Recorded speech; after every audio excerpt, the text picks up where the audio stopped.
അപ്പം ഇന്നത്തെ തലമുറയ്ക്കകത്ത് അവിടെയുള്ള മുസ്ലിം പെൺകുട്ടി ഒന്നും എക്സ്ട്രീമാണ്, ഭയങ്കര മോസ്റ്റ് മോഡേൺ രീതിയിൽ അവർക്ക് നടക്കണം. മറ്റൊരു വിഭാഗം പെൺകുട്ടികളിൽ റാഡിക്കൽ ഇസ്ലാം കൂടിയിട്ടുണ്ട്. അപ്പം അതിൻ്റെ കാരണം ഈ പറയുന്ന MES പ്രസ്ഥാനങ്ങളുടെ ഇവരുടെ ഈ ഫസൽ ഗഫൂറിൻ്റെ ഒക്കെ മാറ്റമാണ് ഇതിൻ്റെ കാരണം. കാരണം എന്തുവാ?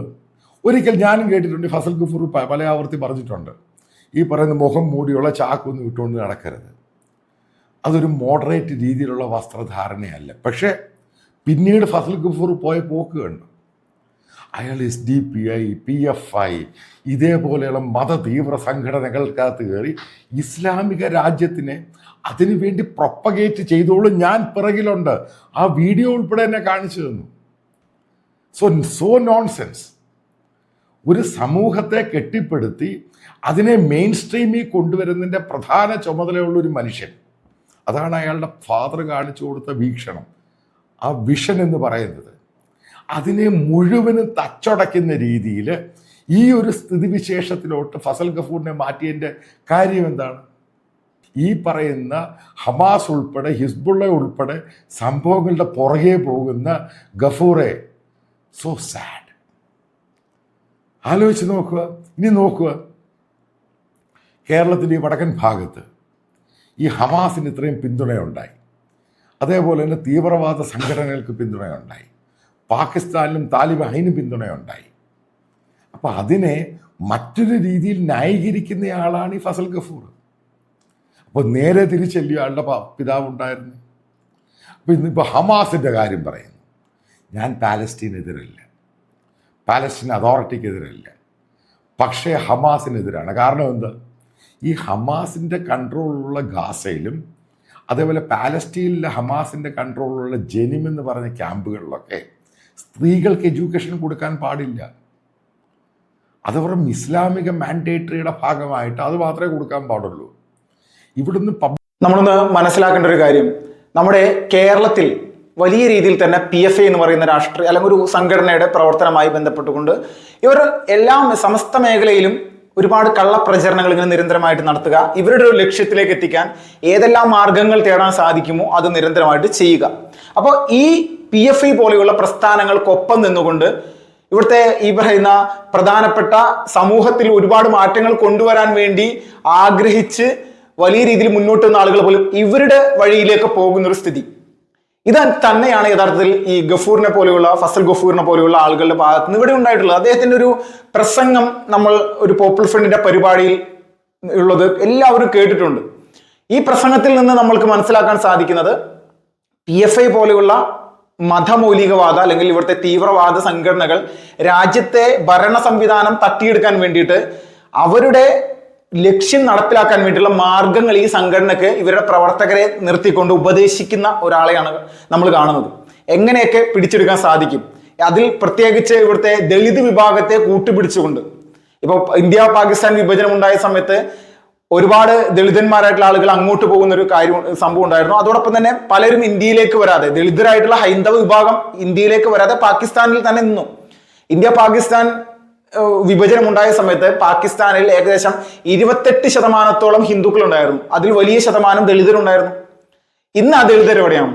ആ ദളിതരെ മുഴുവനും കൊന്നു കൊല വിളിച്ച് ഇവരെ തല്ലിയും പീഡിപ്പിച്ചും മതം മാറ്റി. കാരണം ദളിതർ എന്നുള്ള രീതിയിൽ അവർ ഹിന്ദുക്കളാണ്, ദളിത് വിഭാഗം ഹിന്ദുക്കളാണല്ലോ, ഹിന്ദു വിഭാഗത്തെയാണ് അവർ ഇതിന്റെ പേരിൽ അന്ന് വലിയ തരത്തിൽ ഈ പറയുന്ന ജിന്നക്ക് സപ്പോർട്ട് ചെയ്ത് നിന്ന ആൾക്കാരാണ്. അവരുടെ അവസ്ഥ എന്താണ്? ആ ഒരു സ്ഥിതി ഇപ്പോഴും ഇന്ത്യയിൽ ഈ പറയുന്ന സുഡാപ്പികൾ എടുത്തുകൊണ്ടിരിക്കുക, അത് പയറ്റിക്കൊണ്ടിരിക്കുകയാണ്. ആ പയറ്റുന്നതിന്റെ ഭാഗമാണ് ഇതുപോലുള്ള പ്രസംഗങ്ങളിലൊക്കെ ഇങ്ങനെയുള്ള കാര്യങ്ങളൊക്കെ നടക്കുന്നത്. അപ്പോൾ സുഡാപ്പി ഭീകരന്മാരുടെ ഒരു പൊതുപരിപാടിയിൽ ഫസൽ ഗഫൂറിനെ പോലെയുള്ള ഒരാൾ ഇതുപോലെ സംസാരിക്കുന്ന ഒരു കാഴ്ചയുണ്ട്. പിന്നെ ഇപ്പോ പഴയ പോലെ വലിയ ആവേശമൊന്നും കാണിക്കാത്തതിന്റെ കാരണം എന്താണ്? NIA സംഘം വന്നുകൊണ്ട് പോപ്പുലർ ഫ്രണ്ടിന്റെ ദേശീയ സംസ്ഥാന കാര്യകർത്താക്കളെ 2022 സെപ്റ്റംബർ മാസം 22-ാം തീയതി പൊക്കിയെടുത്ത് കൊണ്ടുപോകുന്ന ഒരു അവസ്ഥ ഉണ്ടായിരുന്നു. ഇത് കൃത്യമായിട്ട് മനസ്സിലായി സൂചന. കാരണം ഇന്ത്യ മഹാരാജ്യത്ത് നിന്നുകൊണ്ട് ഇതുപോലെയുള്ള തീവ്രവാദ ഗ്രൂപ്പുകളെ പിന്തുണച്ചു കഴിഞ്ഞാൽ അവസ്ഥ ഗുരുതരമായിരിക്കും. ഗുരുതരം. എല്ലാം കൃത്യമായിട്ട് സെർച്ച് ചെയ്യുന്നുണ്ട്.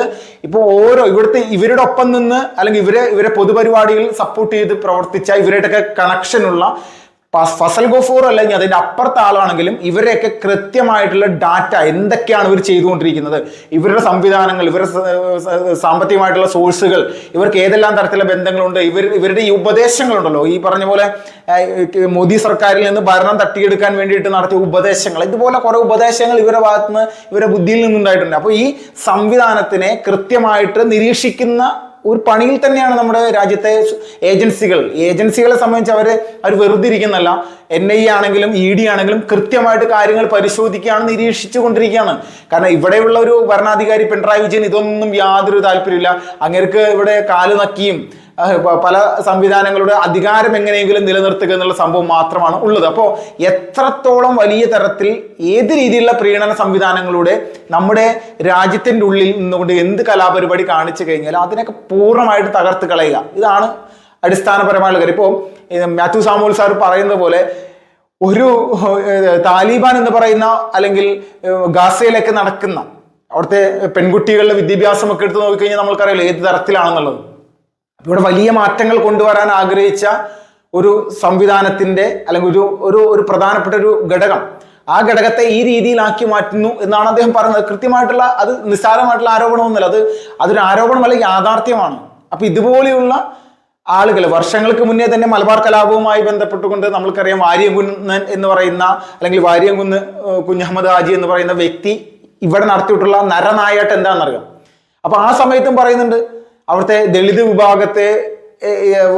വിഭാഗം കൂടിയാണ് ഈ പറയുന്ന സംവിധാനങ്ങളിൽ ഏർപ്പെട്ടെന്നാണ് പറയുന്നത് മലബാർ കലാപത്തിൽ. അന്ന് ദളിത് വിഭാഗത്തെ എത്രയോ ദളിത് വിഭാഗത്തിലെ ആളുകളെയാണ് അന്ന് കൊന്നും കൊല വിളിച്ചും നിർബന്ധിച്ചും പീഡിപ്പിച്ചും മതം മാറ്റിയെടുത്തത്. ഒരു തർക്കമില്ല, അതിലൊക്കെ തെളിവുകൾ കൃത്യമായിട്ടുള്ളതാണ്. അപ്പോൾ ഈ വാര്യംകുന്നിനെ പോലെയുള്ള ആളുകൾ നമ്മുടെ നാട്ടിൽ നടപ്പിലാക്കാൻ ശ്രമിച്ചിട്ടുള്ള ഒരു പ്രാകൃതമായിട്ടുള്ള ചിന്താഗതി, ആ ചിന്താഗതി ഇപ്പോഴുള്ള ആളുകളുടെ മാനസികാവസ്ഥയിലും അല്ലെങ്കിൽ അത് ബ്രെയിനിലും ഉണ്ട് എന്ന് പറയുമ്പോൾ എത്രത്തോളം ഭീകരമാണെന്ന് നമ്മളൊന്ന് ചിന്തിച്ചു നോക്കുക. ഇതിൽ കൂട്ടത്തിൽ അദ്ദേഹം പറയുന്നുണ്ട് ഒരു കാര്യം, ബ്രിട്ടനും തുർക്കിയും തമ്മിൽ വലിയ തരത്തിൽ പ്രശ്നങ്ങളുണ്ട്. അപ്പോൾ തുർക്കിയെ എതിർക്കുന്ന ബ്രിട്ടന്റെ ഇംഗ്ലീഷ് ഭാഷ അത് നമ്മുടെ നാട്ടിൽ വേണ്ട. ഇതാണ് ഈ പറയുന്ന വാര്യംകുന്നന്റെ ഒക്കെ ഒരു നിലപാട്. അപ്പൊ ഈ നിലപാടിനെയാണ് യഥാർത്ഥത്തിൽ നമ്മൾ മനസ്സിലാക്കേണ്ടത്. ഇതിനെയാണ് യഥാർത്ഥത്തിലുള്ള വർഗീയ ഭ്രാന്ത് എന്ന് പറയാം. നമ്മൾ കൃത്യമായിട്ട് നമുക്ക് പ്രത്യേകിച്ച് ഒരു മതവിഭാഗങ്ങളോട് ഒന്നും യാതൊരുവിധ വിദ്വേഷമില്ല. നമ്മൾക്ക് ദേശീയതയാണ് അടിസ്ഥാനം, നമ്മുടെ രാഷ്ട്രത്തിന്റെ നിലനിൽപ്പാണ് അടിസ്ഥാനം, നമ്മുടെ ഈ സംസ്കൃതിയാണ് നമ്മുടെ ജീവശ്വാസം, ഈ ധർമ്മം ഇവിടെ നിലനിൽക്കണമെന്ന് അടിസ്ഥാനപരമായിട്ട് ചിന്തിക്കുകയും വിശ്വസിക്കുകയും ചെയ്യുന്ന ആളുകളാണ്. അപ്പൊ ഇവിടെ ഇത് പറയുന്ന സമയത്ത് അയ്യോ വലിയ തരത്തിൽ ഇവിടെ മറ്റേത് ചെയ്യുന്നേ മറിച്ച് ചെയ്യുന്നേ ഇപ്പോഴത്തെ ന്യൂനപക്ഷങ്ങൾ ഇല്ലായ്മ ചെയ്യുന്നേ എന്നൊക്കെയുള്ള കലാപരിപാടി എത്രത്തോളം കുരച്ച് കരഞ്ഞിട്ട് കാര്യമില്ല. നമ്മുടെ നിലപാട് രാഷ്ട്രമാണ്, രാഷ്ട്രത്തിനാണ് ഏറ്റവും പ്രാധാന്യം കൊടുക്കുന്നത്, രാഷ്ട്രത്തിന്റെ നിലനിൽപ്പിനാണ് ഏറ്റവും പ്രാധാന്യം കൊടുക്കുന്നത്. അത് തന്നെയാണ് മാത്യു സാമുവൽ സാർ ഈ വിഷയവുമായി ബന്ധപ്പെട്ടുകൊണ്ട് പറഞ്ഞത്. അപ്പൊ എത്രത്തോളം വലിയ രീതിയിൽ സ്വരാജിനെ പോലെയുള്ള ആളുകൾ ഈ പറയുന്ന വാര്യംകുന്നിനെയൊക്കെ പൊക്കിയെടുത്ത് നടക്കുന്ന ഒരു അവസ്ഥ നമ്മൾ ഒന്ന് മനസ്സിലാക്കണം. ഇതൊക്കെ ഒരു നമ്മുടെ രാജ്യത്തെ സാധാരണക്കാരായിട്ടുള്ള ജനങ്ങൾ അല്ലെങ്കിൽ കേരളത്തിലെ ജനങ്ങൾ ഇതൊക്കെ തിരിച്ചറിയണം. എത്രയും വേഗം വലിയൊരു മാറ്റങ്ങളാണ് നമ്മൾക്ക് ഉണ്ടാകേണ്ടത്.